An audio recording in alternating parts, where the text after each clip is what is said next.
Now, next move on to Dr. Susan Purdon. Anyone who works in social research is aware of Susan's work over many years at the National Centre for Social Research, essentially leading the research methods side of that development. But in the last 2 years, she has set up as an independent research consultant, and she's going to talk today about evaluating initiatives which have local variation. Susan. A couple of qualifiers before I start. One is that I'm a statistician. So although I've worked on lots of evaluations over the years, my interest in evaluation has primarily been on their statistical aspects. So what I've focused on throughout my career in the last 10 years or so is particularly on impact evaluations. And I've always worked with colleagues who deal with a lot of process evaluation issues, and I can talk to them reasonably articulately, but I wouldn't want to defend them here. So I'm going to talk about impact evaluation. My second qualifier is that I live in London and I work in London. So a lot of the trends I'm going to talk about are what has happened in the English context. Most of the evaluations I've worked on have been England only. And the trend that I'm going to emphasise is the move from standardised interventions to varying interventions. And what I haven't done my homework on whether similar trends have happened in Scotland or not. But I was asked to speak about this subject, so I assume there is an issue here. But forgive me if I've got it wrong.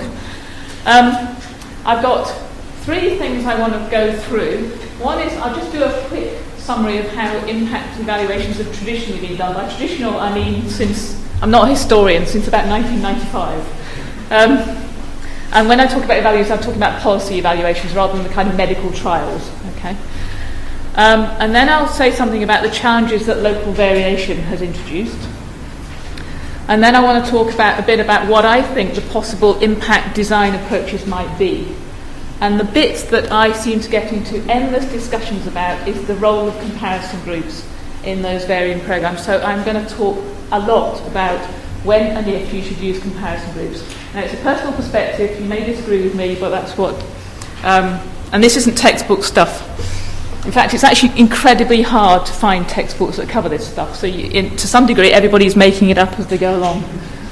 And that's one of the problems. Now, the traditional approach, since 1995, is that Whitehall would invent or create an intervention or borrow it from another country or whatever, and they would put together a standardised single intervention that they decided they wanted to test. And what they would do is that they would take it out to local authorities and say, we want to find a few local authorities who are willing to test our intervention. So they would pilot it in a few local authorities. Okay. And then they would separately commission evaluation to test whether that intervention actually improved outcomes for the people it's intended to improve them for. So very straightforward stuff in principle. The way it was always done is that This sounds incredibly simple. I have spent so many hours worrying about this. On the standard model, you take a sample of those going through the intervention, you track them over time, and you measure their outcomes. You find somehow a suitable comparison group who haven't gone through the intervention, but who look just like the ones who did, and you track them through time, and then you collect their outcomes, and then you compare the two. Simple, in principle. This bit about finding the comparison group is the one that's really hard, but never mind. At the same time as doing that, you would traditionally collect costs, so you'd be able to compare the added cost of the new intervention, and then you determine at the end whether the difference in outcomes for the two groups merits the additional cost of the intervention. And if it does, then you go ahead, and if it doesn't, you stop. Okay? Simple. In principle. So that's how it's... And that model, I think, was the predominant model in England from about 1995, when policy evaluation started to take off, until about 3 years ago, when the Labour government started to suddenly shift focus to much more locally varying programmes. And with the coalition government, that has been a wholesale shift to localism. So almost everything is now local. With local variation. Now, what a local variation programme does, it's a completely different model. Rather than central government deciding on their intervention, what central government appears to be doing is identifying a problem, and then they go out to local authorities and say, come up with ideas of how you might tackle that problem. So they set the problem, but local authorities come up with the ideas of how they would solve it. They put that out to competitive tender. Local authorities put bids in. Central government assesses those bids, and then they fund the local authorities who they consider to have put in sensible, innovative designs. Okay, it's a competitive process. So a government official may disagree with me, but where it looks to me is that what is happening is, because it's competitive, the local areas are being chosen on the merits of their bid. What is not happening is central government is not deciding that we need to test 6 different variations and we're going to represent them all. They just go on, they judge each one individually. So you might have a practice where they fund 10 completely different programmes, interventions. You might have a design where they fund 6 that are almost the same, and then 4 little different ones, and so on. And there's not a lot of control over that. Local authorities go ahead and do that, and then at the same time, central government commissions an evaluation in the same way as before. But the question they've now started to pose is rather different. From the original question was, did the intervention work? The new question is, which local model is most effective? Okay, so they've shifted away from a question of do these interventions work per se, to which one is best. Okay, now that is a fundamental shift in principle in how you do your evaluation. And the issues for me, in particular as an evaluation design person, was how on earth do you at that point say everything we've learned over the last 15 years we should just put on one side and we should start again and rethink how we do this? Or is there learning we can take from what we've done over all those years that we can adapt in this situation? And the second bigger question is whether or not, if you shift the question to which model works, does that mean you no longer need comparison groups? Okay, and if you do need comparison groups, when do you need them? And what should they look like? Okay, and it's that question that's worrying me a lot, and it's what I want to focus on. Okay, what I've done is I've just put together 4 different ways that I think people are tackling this question of local variation on impact. And the first one, I think, is what people's gut instinct is to do, is to take the shift in the question from does it work to which works, to say we don't need a comparison group anymore. What we should focus on is comparing the models. So what we should do is track people through the different interventions, and we no longer need a comparison group. Okay, I think that's a very natural conclusion to draw. I have problems with it, which I'll come back to. A second model, which is that you could, I don't think I've ever seen this happen, but there's nothing in principle to stop you do it, which is if central government funds 6 different models of an intervention, then you can literally say we're going to evaluate each one separately. So we'll evaluate number 1, we'll evaluate number 2, number 3, and so on. And under that design, you would generate a comparison group for each one by one. So if there's 6 interventions, you have 6 comparison groups. Okay, so that's model number 2. That, if you like, that the first one is minimalist, the second one is belt and braces completely. And then I think there are 2 kind of halfway houses, which are quite similar in a way. But what both of them do is to kind of say, well, we don't want to, maybe not happy with the first one for reasons I'll come to, not too happy with the second one for other reasons, but maybe what we can do is to split the evaluation question into 2. So we don't. So on the number 3, we first address the question: does this overall new approach work, whatever overall means? And so, is there any evidence that any of these intervention works? And if there is, then which of them works best? Okay, and which is most cost effective? And then the 4th model you could do, which is to split the question another way, which is to say, let's look first at the cheapest models, because if under everything else being equal, if the cheapest models work, that's what you'll go with. You first test out whether the cheapest ones work. If they do or they don't, either way you check what the added value is of the more expensive models. So the cheaper ones act as your base for the more expensive ones. Okay? Now the first one, this is the one that causes me most. I'm quite happy with 1, 2, 3 and 4. I am not happy with number 1. So number one, which is the assume at least some of the models work and you concentrate on what works best. It's massively attractive because you don't need a comparison group, and comparison groups are hard to get. It also is much cheaper, because if you don't need to spend money on doing data collection on the comparison group, then you can spend that resource on your different models. So it's quite attractive from a least money model. What was my last point? I don't even know what my last point. There was an issue at the back of all these local varying programs is that you might actually be trying to detect something quite subtle out there. And what you're going to have to do to get that subtlety is use large samples. So it's very attractive not having to use any of your sample or your resources up finding a comparison group. So there's simplicity and there's cost why this is fine. But I've got two examples now where I think taking this approach has caused enormous headaches. This one is a slightly invented one. In 2005, I worked on a pilot called the Job Retention and Rehabilitation Pilot, which was funded by the Department for Work and Pensions. And what the department was trying to test was an intervention for people who were in employment but had gone off work sick for about 6 weeks or more. And the idea was to test how best to get people back to work. And there was a debate within government as to what would be best for people. And there were two schools of thought. One was that you needed to focus on people's health, and you needed to sort out their health problems, and then they'd go back to work. Another school of thought was that you needed to sort out their workplace problems. So you needed workplace adaptations or differences in working hours.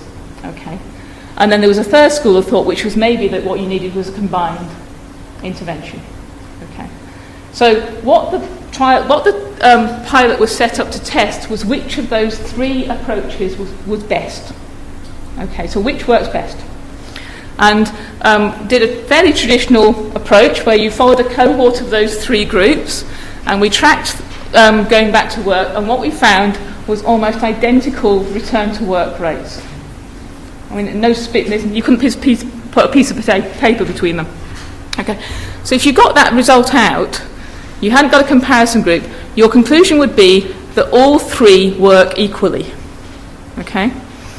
You can probably see where this is going, but we actually did have a comparison group. This was a very formal randomised controlled trial, and there was a control group who got absolutely nothing. And they were also tracked in the same way, and they went back to work at exactly the same rate as all the other three groups. So actually the correct conclusion about that trial was not that those three interventions were equally effective, it was that those three interventions were equally ineffective. Which is a very, very different conclusion. So a very, very different report was written about those findings. Okay, so it was fairly obvious in that one. Even though everybody thought those three interventions were being set head-to-head and one was bound to come out better than the other, actually we found something that surprised everybody. So any assumption that you make that in a locally varying program that one of your interventions must work, you need to scrutinise that assumption very, very carefully. The second problem we had, which is a brand new one, the report on this a second pilot is published at the end of the month, but I've been given permission by the Department for Education that I can tell you a little bit about it, not too much. There's a child poverty pilots for separating parents was a locally varying programme run by the Department for School, set up by the Department for Children, Schools and Families under the Labour administration. And what they funded was 10 local areas who were asked to test ways of improving outcomes for separating parents. So to keep children out of poverty was the main aim. And so they put that out to tender, 10 areas, 10 local authorities across England, were able to test this for a year, so they won their bids. And there was an evaluation. There was no comparison group under this evaluation. What the evaluation did was to take those 10 areas and track parents as they went through those programmes. Okay, 10 different parents. Now, at the end of the evaluation, it was quite apparent that we had two broad models of delivery. There was the first model, which was pretty inexpensive, all things being equal. And what was happening in those areas that were running this one was that because it was quite cheap, they were able to get lots of families through the door. So they were dealing with lots of families. And then there was a second set of models which was much more expensive by a factor of about 3. And what was happening under the expensive model is that fewer families were given services. So you were left with a choice of cheap but many and expensive but few. Okay, and we had no comparison group. What we also did, because by tracking them, we found that the more expensive model, families had better outcomes. They did better under the more expensive model. So what we're left with in the report, we have no comparison group, is we don't actually know what to tell government about which is best. We don't know whether the inexpensive model works at all, because we don't have a comparison group. We know it has worse outcomes than the expensive model. We don't know whether it has better outcomes than doing nothing. So we don't know whether it... So ideally, it's nice and cheap. So we'd like to recommend the cheap one, but we don't know whether it works. So the only one we can recommend is the expensive one. The only one we know works is the expensive one. So we haven't actually moved on the discussion very far, because government now has a choice between an expensive model that does work or a very cheap model that may or may not work. Okay. If they'd funded a comparison group, we would have been able to compare the relatively inexpensive one with the comparison group and tested whether outcomes were enough for that group to merit going forward with that one. It's all history because the government's not going forward with any of them. But we're talking theory here. Right, approach 2. The other one, if you agree with me that you probably need comparison groups, and that's the main aim of today. If you agree with that, then I've done my job. If you do have comparison groups, then you have to think about how you use those comparison groups. And the 3 other models that I had were different ways of using comparison groups. The first model, which is that you treat each local area, each variation as a separate problem, is quite attractive and will work quite well if you've got easy, cheap access to data. If you've got administrative data, you can do it. As soon as you get into survey outcome data collection, you've got no chance of doing this at all. You will need absolutely enormous sample sizes. I won't go into the calculation. So that one I've never seen happen. So somehow you have to find an approach that uses a much smaller... You don't have bespoke comparison groups for every variation. You have a single comparison group that works for everything. And approach 3 and 4 are both ways of doing this one. And the first one is that, which is the one I've been trying to do on recent evaluations, is to find a single comparison group that works for all the local variation, all the local programs together. So what you do is you bundle up all the local programs together, you have a single comparison group, and once you've bundled it together, that allows you to address the question of, does this intervention work at all? And then once you've addressed the question of whether it works at all, then you can start looking at how much it varies across the models. And I've gone with this model. The problem with it is that it's quite difficult to talk about in reports because when you combine the models, you've got this kind of amorphous intervention that you can't actually describe, so it's a bit uncomfortable. So approach 4 is, on the back of the child poverty one, this is my new model, which I may be able to convince people to do, which is what you should do is test what happened in the child poverty model, which is you test first whether the cheapest ones work at all, and if you can establish whether or not they work, then you look at the added value of the more expensive ones. So under that model, you have a 3 group. You have a comparison group, you have a cheap intervention, and you have the more expensive intervention, and you compare across those 3 groups. I've never seen it done, but I can't see any reason why it couldn't, as long as you can identify at the start which the cheapest models were. Okay, my final slide. I've got 2 minutes.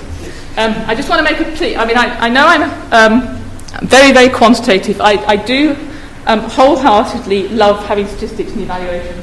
But having looked at locally varying programmes, I'm utterly convinced that you cannot evaluate these programmes through statistics alone. You have to have very good process evaluations behind them, because what the statistics can do is generate statistics on variation in outcomes. But if you want to explain what's driving them, you need to understand what the programs are doing and how they're doing things. So you can explain the failures and you can explain the good things about what works. And to do that, you need a good process evaluation. And my preference at the moment is probably a theory of change approach. And a theory of change approach underneath a formal impact study, which I think is fairly non-traditional, but looks to me like the best way forward. And my final point, which is if there are any commissioners of evaluations here, if you're commissioning an evaluation of a local programme, it is almost impossible to, as a researcher, to sit with a blank piece of paper at the proposal stage and come up with a design that will fit local variation before you even know what that variation is properly. You have to allow time at the start of evaluations for those designs to be developed. So you have to let your research teams put in an early development stage and let them come up with a final design that may not look quite what they put in their proposals. So that's my final plea.